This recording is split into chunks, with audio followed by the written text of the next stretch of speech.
going on, guys? Jonathan and Alex here from McPhee Ford. Today we're going to be answering some of your questions regarding the electric vehicles we have available. Today we're going to be using a 2023 F-150 Lightning Lariat. We're going over just about everything, whether it be chargers, what electric vehicles do for the environment, what level of chargers are available, things like that. So stay tuned and we'll have the answers for you. Hey, where do I charge this thing?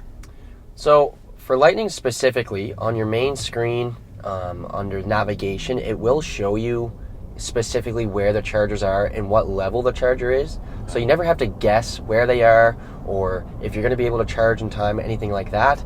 They'll always be available to you on the navigation screen, besides, of course, being at home. Okay. How does at-home charging work? So regardless of what electric vehicle you buy, you always will have at-home chargers available to you on the Ford website. Okay. With that being said, if you do get an extended range Lightning, they are included. And these are 80 amp chargers I'm talking about. And the way the 80 amp chargers work is very similar to charging your phone at night. You know, you plug it in before you go to bed, it's charged fully in the morning, you're all set for your day. Very similar process with the electric vehicles.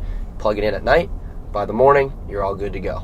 I feel like one of the biggest things with electric vehicles and the charging is a lot of people think that the charging stations, if you will, won't be available to them, and that's the biggest reason maybe why they don't purchase an electric vehicle.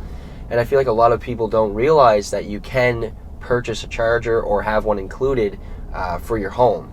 You have it hooked up by an electrician, and it's like I was saying, it's very similar to charging your phone at night. You plug it in at night, your vehicle's ready to go by the morning, you're all set for your day. I know especially here in Halifax, we're getting more chargers available throughout the city, as well as our dealerships will be having more chargers available as well. Okay, Alex, I actually have a question for you. All right, what do we got? What are the charging speeds available for electric vehicles? Okay, so there's actually three different levels available. We have 1, 2, and 3. So level 1 is what most people consider a trickle charge, because it's a pretty slow charging speed. You get between 3 to 5 miles an hour, and that is your standard like 120 volt plug that you see around your house. And a lot of electric vehicles come with that charger included. So that's your level 1. Level 2 is actually the most common, and that's what your kind of 10 to sort of 80 miles an hour of range, and that is a specific unit that would be installed in your home, like the Charge Station Pro from Ford. Okay.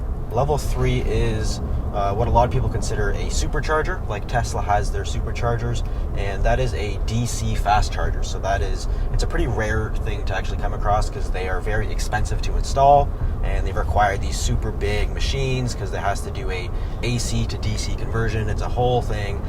So those are quite rare, but they do offer extremely fast charging. Now, is the level 2 charger the one that comes with the extended range Lightnings? Yeah, so that's the Charge Station Pro. Again, that's an 80 amp charger. Yep. That's the most common, and you can use that to charge your Lightning, your Mach-E, or if you have an E-Transit. So those all take the 80 amp level 2 chargers. So what's like the warranty and how long do these batteries actually last?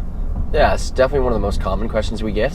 From Ford, they do offer a 8-year, 160,000 kilometer warranty on the batteries themselves, and Ford expects the capacity of the battery to retain at least 70% from when it was new. More than likely will be a bit more than that, but at least 70%.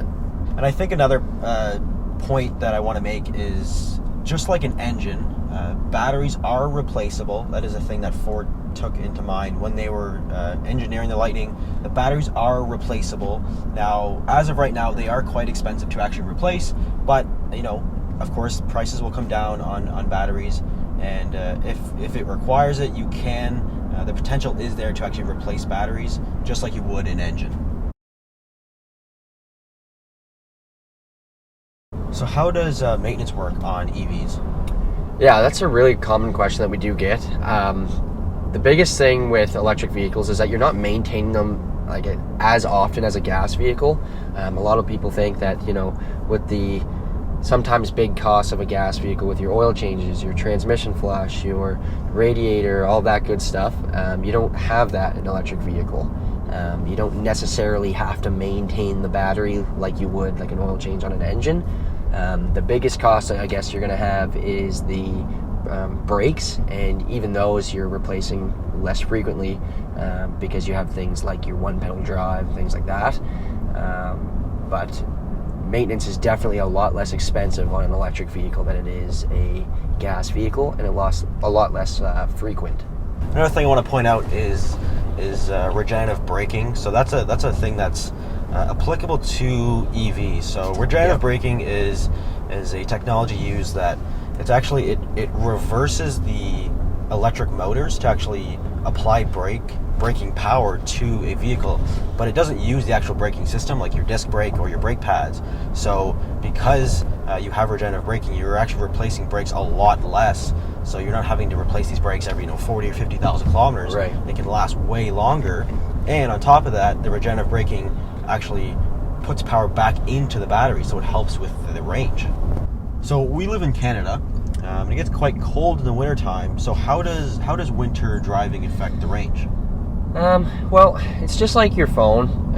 In the winter, of course, your battery is going to die a little bit quicker, especially if you have your heated seats going, your heated steering wheel, everything running at once. Of course, it's going to die quicker. They do say somewhere around the 20 to 30% range, depending on, again, what you have on.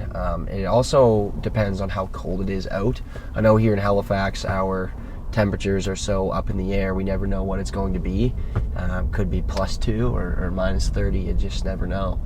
Okay. So it really depends on how cold it is, as well as everything that you're using in the vehicle. But as a general idea, I guess we're looking at 20 to 30%. Alright guys, that's it for this video. We do really appreciate you watching this one. If you have any more questions for the future, let us know in the comments. We'd love to make a part 2 if needed.